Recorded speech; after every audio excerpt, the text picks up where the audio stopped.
Ito ang bougainvillea. Alam natin na ito ay isang ornamental plant pero hindi basta-basta ang halaman na ito dahil ang bulaklak ng bougainvillea ay isang halamang gamot. Dahil ito ay nagtataglay ng anti-cancer, anti-diabetic, anti-hepatotoxic, anti-inflammatory, anti-hyperlipidemic, antimicrobial, antioxidant at anti-ulcer properties. Dahil dyan, kayang gamutin ng bulaklak ng bougainvillea ang lagnat, diarrhea, diabetes, hepatitis, sore throat, lungs, pananakit ng tiyan, high acidity, low blood pressure at marami pang iba. Narito ang paraan para makagawa ka ng tsaa mula sa bulaklak ng bougainvillea.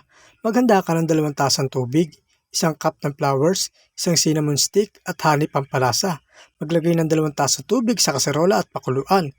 Ihanda ang 1 tasang bulaklak ng bougainvillea. Hugasan ito sa malinis na tubig.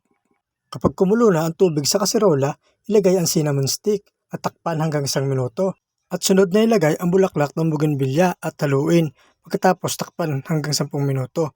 Pagkatapos ng 10 minuto, tayin ang apoy at haluin ulit ang bulaklak ng bougainvillea at salain ito habang sinasalin sa 1 tasa at lagyan ng honey para sa dagdag na lasa. At meron ka ng instant bougainvillea flower tea. Uminom ng 2 beses hanggang 3 beses sa isang araw.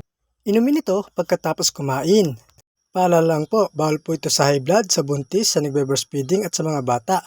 Follow for more!